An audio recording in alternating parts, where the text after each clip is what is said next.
N'avez-vous pas remarqué comment on transforme certaines réalités, comme par exemple le conflit israélo-palestinien, en dépersonnalisant le conflit? Alors je m'explique. Dépersonnaliser, c'est-à-dire enlever les acteurs d'un conflit, les gens qui sont responsables du conflit, les gens qui en sont à l'origine. Et donc, on veut transformer ce qui se passe entre Israël et la Palestine en un conflit religieux. Alors que on sait, et depuis l'origine, que ce n'est pas un problème religieux, c'est le problème d'avoir que l'Europe et sa culpabilité par rapport à la Shoah ont mis en place un État, ont décidé de créer un État sur des terres qui étaient déjà occupées. On s'en fiche qu'il y ait eu une Palestine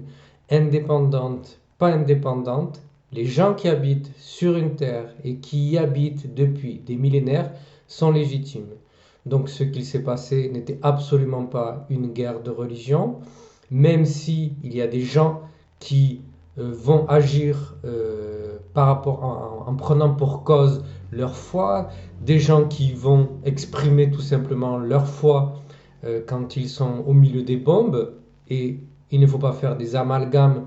entre les différentes situations. Les gens ont le droit d'avoir des religions et des foi, mais ce n'est pas l'essence du problème. Quand on fait ça, c'est similaire à ce qu'on fait quand on parle du réchauffement climatique ou quand on parle de la pauvreté dans le monde, c'est-à-dire qu'on dépersonnalise, on leur trouve des causes très vagues qui n'ont pas qui n'ont pas de cause identifiable avec des acteurs qui en auraient été à l'origine, avec des stratégies pour maintenir les États dans la pauvreté, avec des stratégies pour prélever les ressources, pour détruire l'environnement, pour contribuer au réchauffement climatique sans nommer les responsables et sans nommer les acteurs. Et petit à petit, même si des fois on les nomme, on glisse vers une idée, vers une société où rien n'a de cause et il n'y a que des conséquences contre lesquelles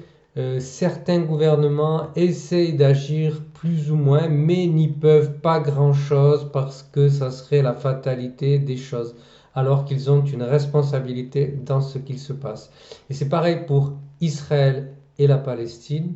On voudrait dépersonnaliser et surtout ce qu'on n'entend jamais, c'est la responsabilité de l'Europe et de l'Occident dans la situation actuelle. Europe et Occident, au travers de leur gouvernement et au travers de leurs médias, qui comptent les points dans ce qui est en train de se passer au Proche-Orient. C'est comme s'il y avait une espèce d'arène sadique. Bon, je ne connais pas d'arène qui ne soit pas sadique. Au final, quand on met des adversaires rien que pour le plaisir de la violence, euh, donc qui met en face des adversaires et qui compte les points d'une manière sadique, étant donné que la situation ne pouvait qu'exploser.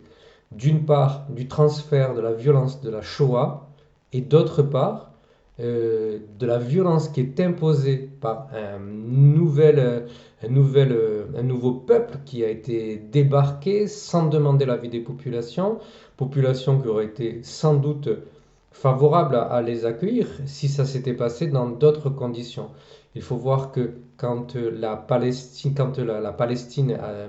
a reçu les colons israéliens ou les réfugiés ensuite juifs,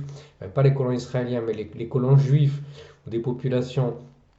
juives venant d'Europe et celles qui ont fui l'Europe au moment de l'Allemagne nazie, ou encore celles à qui on a promis une terre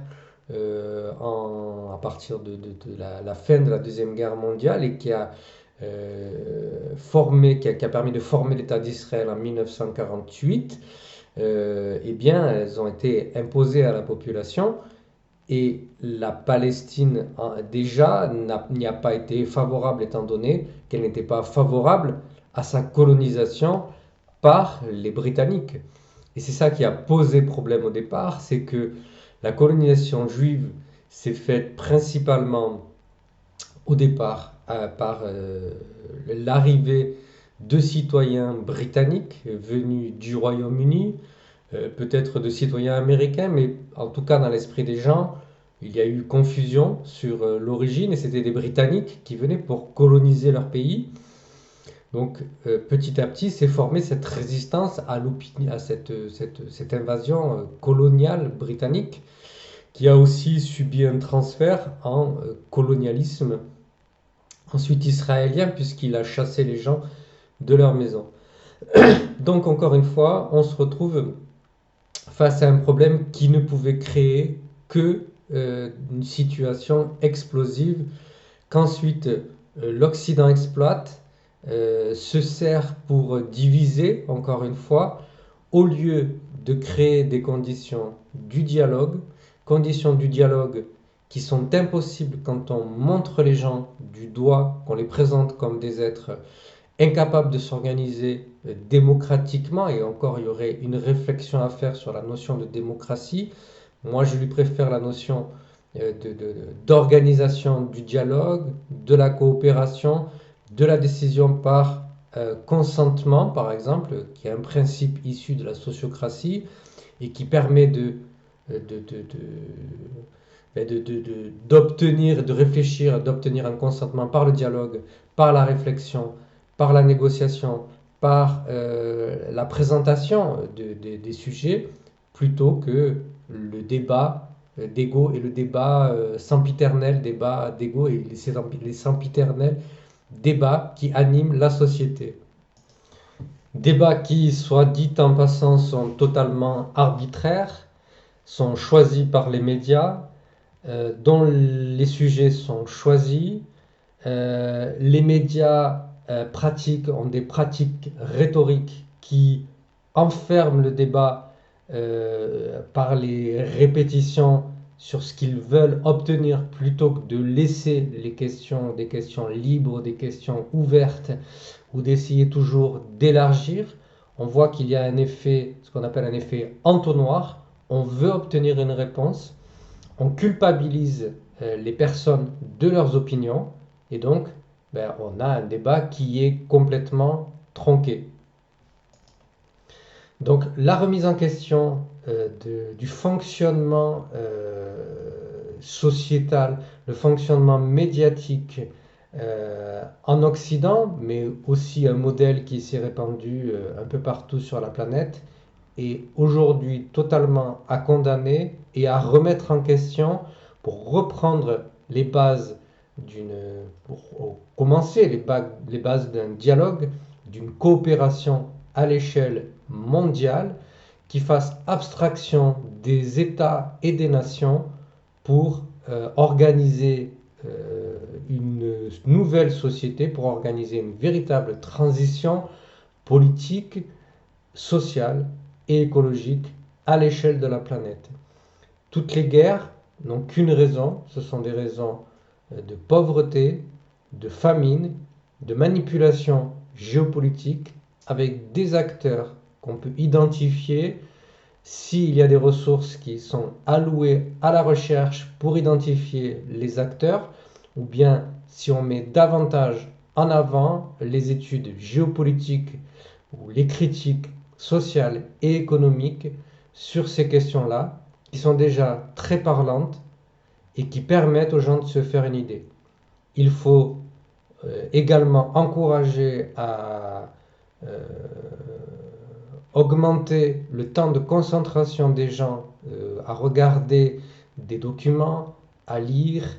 à écouter des audios, des podcasts et des vidéos. Car aussi on se rend compte que le format des supports d'expression, les formats des supports de la connaissance se réduit au niveau du temps. Les gens sont submergés par des informations et ne prennent pas le temps de regarder les informations ou de regarder les vidéos ou les documents jusqu'au bout. On a donc un tarissement, on a donc un rétrécissement de la pensée qui s'accélère au cours des dernières années et je pense que je constate que ce rétrécissement récemment est devenu assez grave. J'ai entendu dans une émission où on interrogeait un format d'une émission qui était à 30 minutes et on lui disait, est-ce que vous trouvez que ce n'est pas trop long de faire une émission de 30 minutes à l'heure actuelle? Donc, ce qui voudrait dire qu'on n'est plus capable de mobiliser suffisamment la concentration des gens au-delà d'une dizaine de minutes, voire même aujourd'hui 5 minutes, ou voire même, j'irai plus loin, au-delà même de 2 minutes. Et donc, tout ça participe à un entraînement vers le bas de la connaissance et des capacités intellectuelles qui est dangereux. Et pour arriver à organiser une transition politique, sociale et écologique, il faut absolument que les gens euh, augmentent au contraire leurs capacités cognitives, intellectuelles et de compréhension des enjeux pour pouvoir y réagir et s'organiser. Merci, à bientôt.